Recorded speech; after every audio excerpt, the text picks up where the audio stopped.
Hi, welcome to Chat Communications Happenings and Trends. And today I'm here with Etta, and she has written a fabulous piece that we will have in our description below. It is called White Fantasy, White Betrayals on Neoliberal Feminism in the U.S. Presidential Election Process. So Etta, welcome to Chat. Thank you so much. It's a pleasure and a privilege, and thank you for having me. Well, thanks for being here. So just right off the bat, what kind of got you interested in writing this piece? Yes, well, it's really an expression of some emotional distress that I've been having throughout this presidential election, in the aftermath of this presidential election, things that I was trying to come to terms with, I was trying to understand. So for instance, I'm a US citizen, so I was born and brought up in the US, and my home state, I guess, is Pennsylvania. So I currently work in the UK, so it's an interesting experience, kind of, I guess, being abroad during this process. But what was just amazing to me is that I was observing both in social media and also conversations happening here in the UK, where it just seemed like there was this idea that you have to vote for a candidate, in this instance, Hillary Clinton, or you're not a feminist. Or sometimes it was even as direct as sometimes seeing something posted on Facebook, let's say, that anyone who doesn't vote for Hillary is sexist. And I thought, what in the world is going on here? I'm really confused. I don't understand. I mean, can't I criticize what I was seeing in my mind as a very imperialistic, very white form of feminism? And I should say that one of my motivations for my learning has been the work that you and activists do. So at this time, when I was trying to get through my emotional distress, I was following a lot of posts by progressive activists, women of color, men of color, especially on Twitter. And so they were posting very interesting articles about progressive feminism, about how historically white feminism has neglected the needs of people of color, working class people, and how, in fact, in this instance, arguing that Clinton was a part of this, has been a part of this process of neglect and marginalization. So on one hand, I'm seeing all this wonderful work, but yet on the other hand, in so much of mainstream so-called feminism, it was like, oh, when Hillary is president, of course, we're talking during the process now, right? So when Hillary is president, we've shattered the glass ceiling and feminism has triumphed. And I was thinking, I was just really trying to work in my mind all these conflicts that I was having and frankly, anger, emotional distress. What is going on here? So what happened is last year I went to a conference, and one of my friends encouraged me to start writing about these things. And this was a conference that focuses on psychoanalysis. And the conference theme was how to challenge this idea of the good. And I thought, well, this is interesting. There's an idea that the Democratic Party is the good party. There's an idea that Clinton is a good candidate and a good feminist. And I really want to challenge this. So I wrote this paper that was basically raging. And I thought, oh my gosh, I'm going to come to this conference. There are going to be a bunch of supporters of the Democratic mainstream, even though this conference was happening in Europe. And I'm going to be shut down. And interestingly, there was an editor there, Dr. Sarah Louise Muir. She's based in Copenhagen. And she absolutely was so excited about what I was talking about and said, I think that you need to take this forward into a more focused piece. And the journal that is mentioned, that this article in, is an open access journal, which means in the world of academic publishing, unfortunately, a lot is behind paywalls. So you have to pay to get articles, which is just horrid, actually. This is a journal, this is open access, which means anybody in the world can access the journal. They talk about political issues that affect our day-to-day lives, and you don't have to pay for the article. And she's one of the active members of that collective. So I thought this journal fits with my politics, and it's a chance for me to try to express in writing and also to try to honor the voices of all the women of color and the activists that I've been trying to learn from as best as I can. That's probably a very long answer to your question. It's a great answer. It's long answers tend to be a lot more complete and comprehensive, and then I don't have to necessarily follow up too much with them if they are well thought out, and I don't really have a follow-up question specifically to that. But what my next inquiry is going to be now is you mentioned this kind of idea of white feminism. So could you kind of explain that a little bit better? Okay. Well, I think there are a lot of people talking about white feminism and talking about it in more sophisticated ways than I can.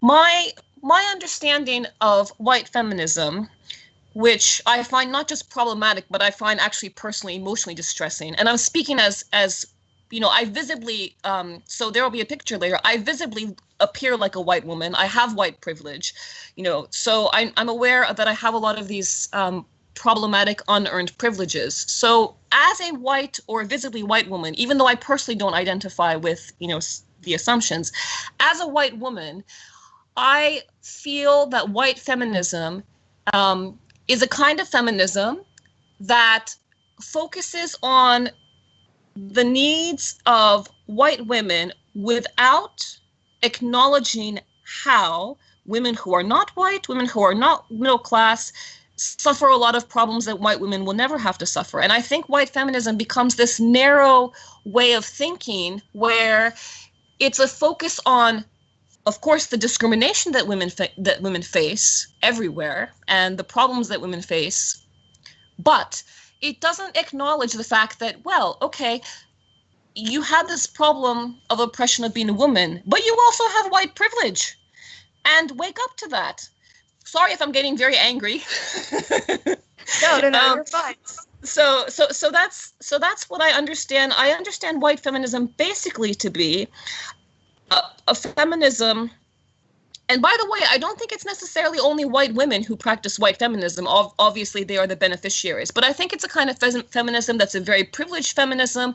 It's a feminism that wants equal rights, but ultimately without challenging the core structures of white supremacy.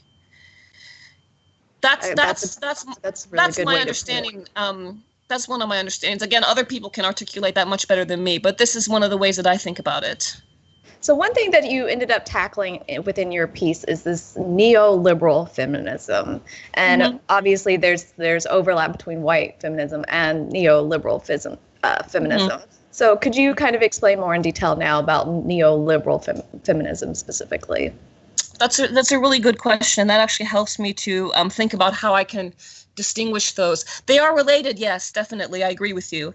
And I think what is useful to me about neoliberal feminism is that it's a feminism where women may achieve things. For example, there might be increased representation of women on executive boards. There might be more women getting into senior positions of power. The person who comes to mind quickly for me about neoliberal feminism, for example, is Sheryl Sandberg in her book Lean In Feminism. So where basically she's arguing that, if you want it, go after it. And it is something where, it seems to celebrate a kind of feminism that suits the neoliberal agenda. And what I think that means is that it suits this neoliberal agenda where society becomes increasingly individualized. It's all about competition. It's all about who can get into these senior corporate roles. It's about who can exercise power. It's about who can reinforce these world systems of domination, for example, capitalist systems of domination. So for me, neoliberal feminism is, for instance, when we might celebrate that a woman becomes the first CEO in a company, and oftentimes it's because of white feminism.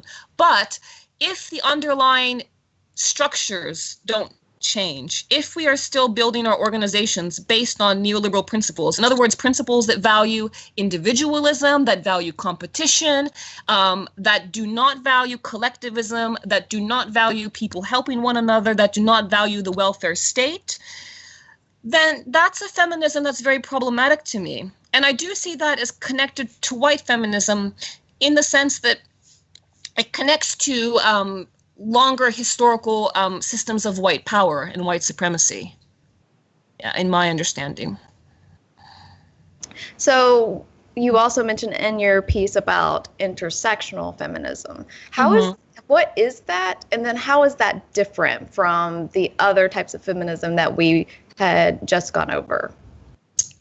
Yes, thank you. Again, these are concepts that others have articulated much better than I have. So my understanding of intersectional feminism comes from the term, first of all, was coined by Crenshaw, who is a legal scholar, and she still has these wonderful TED Talks about it, where she discusses. So, for instance, there's a TED Talk where she talks about Black women who have been killed in police violence, and it's really interesting because what she's saying is that what we need to understand in feminism is that the experiences of women are not just influenced by their gender.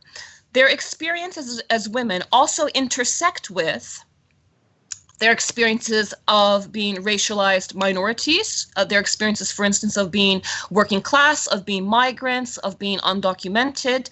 And intersectional feminism refers to this metaphor of like an intersection. And the way I try to communicate this to students is I say, if you are driving or you're in a car and you're approaching an intersection, and you know that there are cars coming from the sideways, would you just go through that intersection just looking straight and not looking at anything else? No, you wouldn't. You'd have to look around and see what things are interconnected. Otherwise, you enter a period of violence. And so for me, intersectional feminism is how different identities intersect, and specifically how those intersections have consequences for people's actual lived lives.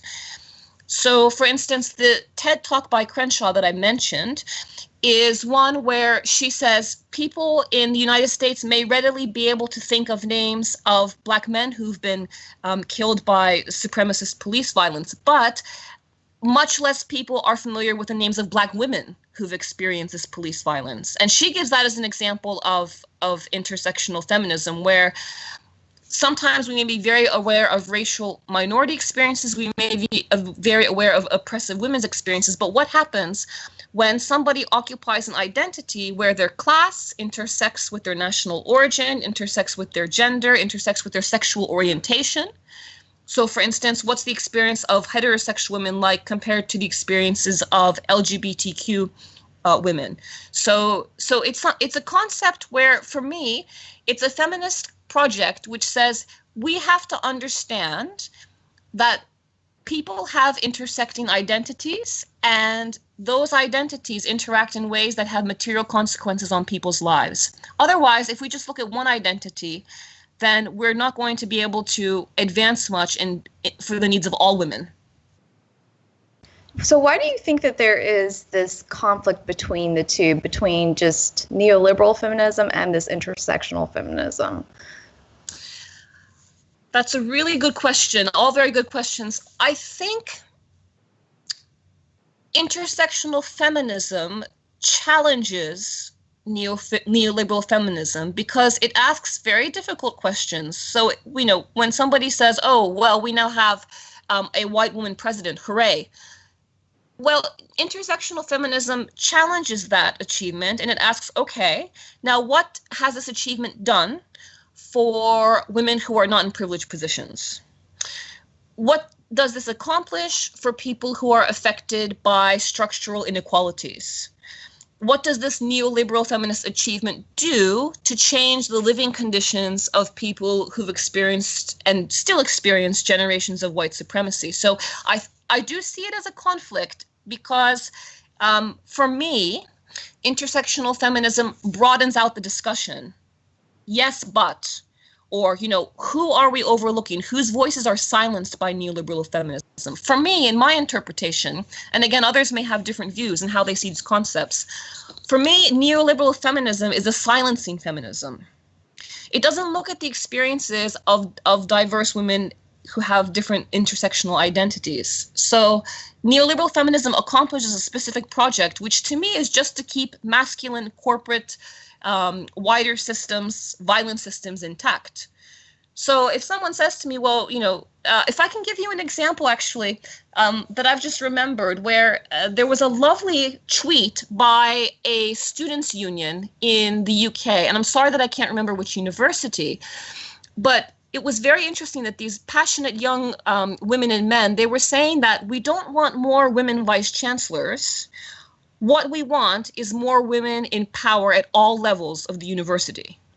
So I think that's an interesting way to contrast these two, because there's this big discussion about how we need more women vice chancellors, which is the UK version of, I guess, American presidents of universities. So yes, that's important. But if we just have more women in these positions of power, but what about the cleaners who are working for that university? What about the PhD students who are on temporary contracts? What about the women who are in precarious contracts? So the neoliberal feminism would say, yay, we have a high proportion of women who are vice chancellors, whereas the intersectional feminism might say, okay, well, how are we broadening that across all levels of the hierarchy to actually result in a social transformation that works for everybody? So I'm going to go back to kind of what you mentioned about kind of being frustrated about this, Yes. the concept about the neoliberalism feminism and the white feminism and the past election or even support of women candidates. So what you hear now a lot of the time, especially in social media, is, vote for and support women no matter who they are, no matter what they support. Especially you hear that from, I guess, more of those leading Democratic voices. But you get somebody in like Nina Turner, who is a Black female, a very strong voice for progressive policies and politics. And then those same voices that say you should support women no matter who go on and say something to the effect of, well, she's just Bernie Sanders Negro. She's just this Absolutely appalling. Right. Yeah, it's absolutely appalling. It's appalling. Yeah. It's appalling. Yeah. And it's frustrating to see that. But then, so how does somebody like me or you even try to resolve that type of narrative to support women no matter who they are? But then when a progressive woman of color comes out and is very political and is very mindful of her policies, she gets demeaned and demoralized by those same people. Oh, that's such an excellent question. I think what you've described is such a good demonstration of the operation of white feminism in the sense that it shows that and some of this may be the activist work that I followed on social media. It shows that yes, let's support women until they actually challenge some assumptions, until they actually challenge the operation of white feminism, even if the people who are trying to shut down, trying because they won't, but people who are, it's awful, demeaning Nina Turner. I mean, you see white women celebrities doing that. It's just absolutely ridiculous. And this is where I think psychoanalysis is really interesting, which is something I talk about in the paper. And I know we may not have time for this now, because I know that there are big debates about psychoanalysis. It gets misrepresented. It has a bad rap and all that kind of thing. But having done research on it, I think that's what's really interesting, because it's like people want to hang on to what they identify with, which is identifying with this idea of a strong women, let's support women no matter what. But the minute that woman becomes somebody and who forces you to confront how your beliefs may actually be perpetuating inequalities, how your beliefs may actually be shutting down women of color, then you see this kind of very disturbing response in how people respond to that. Going back to your question, what do we do about that? I think one of the things I've tried to do, I don't know how effective it has been. I've tried to respond when someone will say something like, "Oh, you have to vote for Hillary at all costs. It's a woman's time." And then I'll say, "Well, yes, it's long overdue for us to have. I mean, I am a woman. Of course, I want a president to be a woman. It is long over time. But let's step back and let's look. Okay." Just throwing our support behind a woman, what is that doing for all women? And I think that you probably have the better answers because you are more skilled than me on these issues. But I think one of the things I try to say in my paper is that I don't think we can just say, no matter who the woman is, we must support this woman. Because if that woman has a track record of policies that hurt women of color, I'm not going to rally behind that woman just because she's a woman. And I think this is one of the ongoing debates that we're going to have. Just because somebody is potentially breaking the class ceiling, but on the backs of whom? If I can't support somebody who has dismissed other people, ignored other women, caused violence to other women, so my personal response is I won't throw myself behind this idea of we must support women no matter what, because I think that way of thinking serves white feminism really well. As you said, until somebody like Nina Turner comes along, and then all of a sudden there's all this shutdown, vilification, and she's this, and like you said, she's just Bernie's, all kind of thing. So, and I think actually what's happening there is that people like Nina Turner, in a way that we haven't seen before, I don't think, in U.S. politics, at least in the context of the last how many years of social media. I think when people like Nina Turner, our recent victory in New York, when these incredible women, when they are supported, their presence visibly challenges neoliberal feminism. And a lot of people have a hard time with that because a lot of people personally benefit from neoliberal feminism. So now you have people saying that, hang on, this is not working for everybody. And so then that's where you get the tension, the clash, and the shutting down and the insults and things like that. So it's not really an answer to your question, but I think it's an excellent question. And I think it's something that we just need to discuss more and talk about more. Yeah, absolutely. I find that it's appalling. I mean, even within communities. So me, I'm a person of color. And so when I, try to talk to people, of my same race and other men and women about these things, they say, well, you're a race traitor, or so you can see kind of this dominant ideology, right? That even like infiltrates people of color's narratives.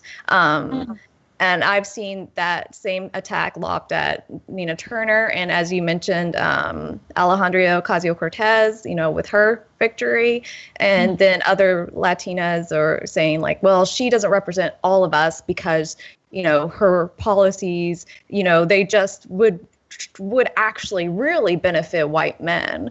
And that's kind of the argument that you see a lot of the time, is that progressivism is really a disguise or some sort of I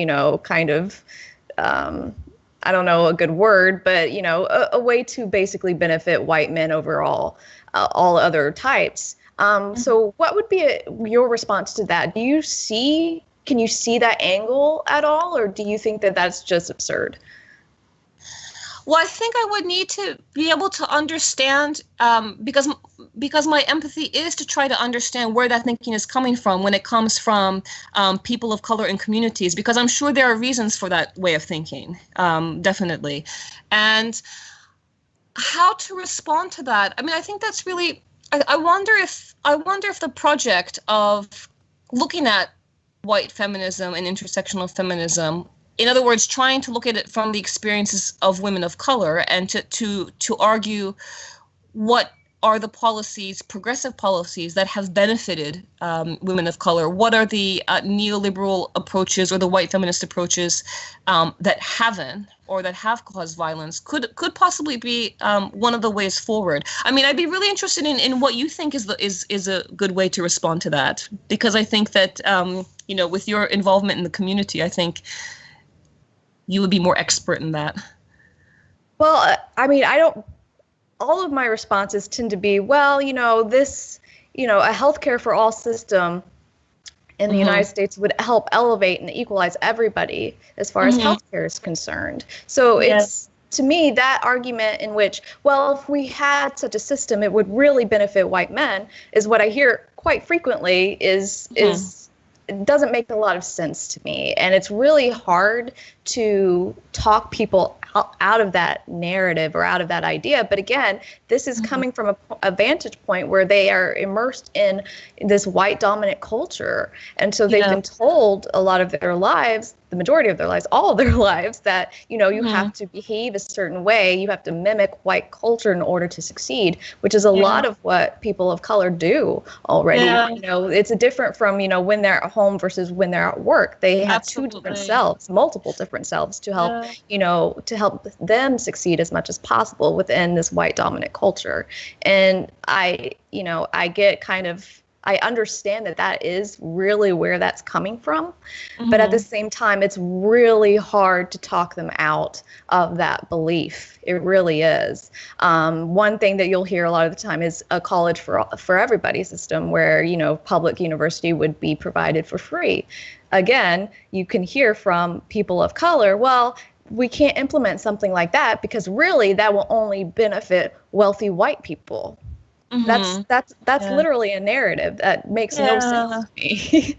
Yeah, yeah, and I know, and I think that, you know, it really is an emotional struggle, and I wonder if that's one of the tragedies of how entrenched white supremacy has been, and the ways in which I remember my multicultural counseling training long years ago, and talking about the problems of having to, like you say, adjust in multiple worlds, having to, in some cases, you know, this whole thing about passing, whether physically or culturally, you know, trying to pass within white systems. So I think it is a struggle, and I think it really is a tragic legacy of such you know, such entrenched violent systems. How I think what we can do is do the best we can to challenge the narratives, you know, actually following the lead of people like you and your colleagues. So you mentioned that there are some sort of kind of anxieties and defenses towards neoliberalism and specifically neoliberal feminism. Why do you think that there's kind of like this anxiety to actually let it go and to be more likely to hear about intersectional feminism? In fact, the reason I asked this is because recently I had read something about, you know, how the term intersectional feminism in and of itself has become tainted, and that people really shouldn't use it anymore. Do you think that that is just really giving more kind of this credence to actual neoliberal feminism, or do you think that there's kind of validity to that argument? Yeah, I think that I mean, I think that there are important debates to be had about intersectional feminism itself. And I think that it has become, I would agree that there may be ways in which it has become tainted, in the sense that maybe at some times it's been used in a way that's not as politically forceful as it should be, or maybe it has not understood or explained the depth of what Crenshaw was articulating and has been articulating. Perhaps it's been misused in some instances. So I think, yes, there are debates around intersectional feminism itself. And in fact, the special issue of the Open Access Journal, in which my article is embedded, the whole issue is about intersectionality. And so there are some debates around the use of the term. I'm still a strong believer in the concept. And so maybe what needs to be done is maybe there needs to be a revived discussion, or maybe there needs to be more public discussion about the use of this term. And it doesn't have to be the term intersectional feminism. You know, it can be other ways of thinking about it. But if we look at what the core message is of this approach to feminism, whether we call it intersectional or not, I think the message has to continue. And that message is that women occupy different positions in society. We are not all the same. I have a white privilege that I have not earned, that I am painfully aware of. You know, I oftentimes think, okay, if I were not a white woman in this situation, how much worse would things be right now, or how I would be treated, you know, that I'm not treated because I have this white privilege. So the term itself may be debated, but I think the core meanings of the term, I think we have to keep talking about this, you know. And so the core meaning of intersectional feminism for me is that again, that women, and also that men, so for instance, men who occupy different racial positions, working class positions, migration status positions in society, are experiencing different structural forms of privilege or different structural forms of violence, depending on what their different identities are. So I do think this is a project that we need to continue. Now, whether or not it's something where the term has been tainted for various reasons, that's also an important debate. And that's something to discuss. But I think the only way we can achieve any kind of feminist justice, if we're going to talk about feminism, we need to talk about what we're talking about. Being like, oh, hoo-ha, hooray, we have a woman president, okay, fine. And what has changed in U.S. foreign policy? What has changed in the way communities of color are experiencing mass incarceration? Still, it's absolutely shameful. So, okay, let's acknowledge this is an achievement from a particular feminist standpoint, but we need to use a feminism that broadens things out. In fact, I argue in this paper, I get really angry, where I say that, for me, feminism is supposed to be about equality, not power for certain women. And unfortunately, I think that's what white feminism and neoliberal feminism has distorted. It has talked about feminism as women getting career achievements for getting power. That's not feminism for me. I'm sorry, that doesn't work for me. That's white feminism or neoliberal feminism. So going back to your question, intersectional feminism, or at least inclusive feminism, if we want to call it that, or if we want to see what terms will work for different audiences, for different discussions, it's something that needs to be broadened out. And then going back to your previous question about why do people respond in these kind of strange, anxious, irrational, and by strange, I don't mean to sound strange. I should say, in irrational ways or contradictory ways. I think when intersectional feminism confronts people with their privilege and with their ignorance sometimes, so people sometimes support a candidate not realizing what that candidate has done in the past to some communities. So when people are confronted, especially publicly on social media, with their ignorance and or with their privilege, that is a very difficult experience for a lot of people to face up to. So I think that's why there's this backlash where people, they start to defend themselves by taking down people like Nina Turner, not wanting to admit that, oh, maybe things haven't been so wonderful, with Clinton's past and her policies. Oh, maybe I've been wrong. Maybe I haven't known something. Maybe my white feminism has blinded me to these realities. So when people are confronted with that, unfortunately, I think it takes a lot of emotional work for people to acknowledge where they have been ignorant, where they have been neglectful of people who don't have their privilege and privilege. I think that's one of the privilege and ignorance. When people are confronted with that, and I think that's what's really powerful about intersectional feminism, is it holds up a mirror and says, this is what it's about. Are you going to do something about this? Or are you going to go and run after Nina Turner and make all kinds of violent accusations? So sorry, I was getting a little bit excited there. No, this is great. I think that this kind of also puts a spotlight on the message of neoliberalism itself, because a lot of the time people, so the people that don't really realize that neoliberalism has benefited them, but it has benefited them, like white women have benefited from neoliberalism. White men especially have benefited from neoliberalism. And there's some people within the African American community and various other communities that have definitely benefited from neoliberalism and the policies. And so when they're confronted with, well, actually, it didn't benefit everybody, the part of neoliberalism is the fact that if we change the system, or the idea that if we change the system and confront the system, it's going to be at a loss to you. That's so right. You will no Absolutely. longer benefit. And so people not only don't want to be told that, they're benefiting from something in which others are being excluded, but Absolutely. They have this anxiety that's getting built up. They're like, well, crap, if someone else is benefiting, then that means I'm going to be robbed. I'm going to lose out. So I think that there's something to be said about that. And I honestly don't know how to combat that, except to say, just because, you make a more equal system doesn't necessarily mean that you're going to lose anything.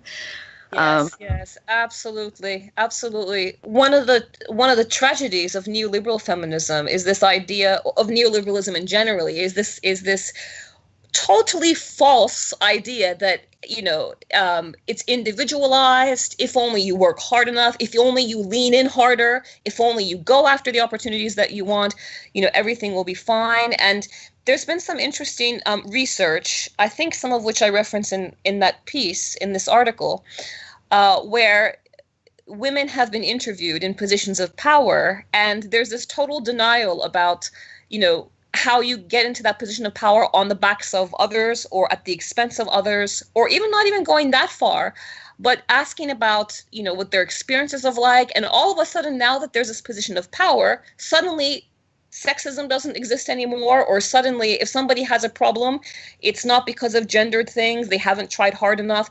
Even if you sometimes see in this research that on one hand some women will disclose, because we know when women reach positions of power, misogyny doesn't end, all those things sadly don't end. So on one hand you see women in these positions of power who are interviewed and they explain sexist experiences or things where they've been cut down or insulted or all the rest of it. And then in the same interview, they'll say, well, if somebody wants to succeed, they just have to, they just have to be strong enough. They have to be talented enough. So you see that even within one person, this conflict raging with these things. And yes, absolutely. I think it's so eloquent how you described it. For somebody to admit that they are working within a system that doesn't benefit everyone. And frankly, a lot of times people might get into those positions, men and women, frankly, on the backs of everyone else in society.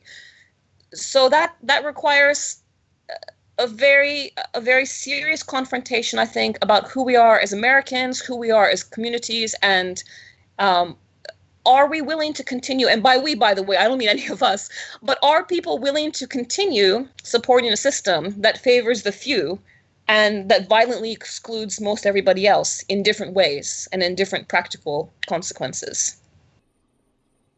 You just listened to part 1 of Actify Chat's discussion with Etta Eulis on feminism. See the link for part 2 in the description below, where Etta and Amanda continue the discussion.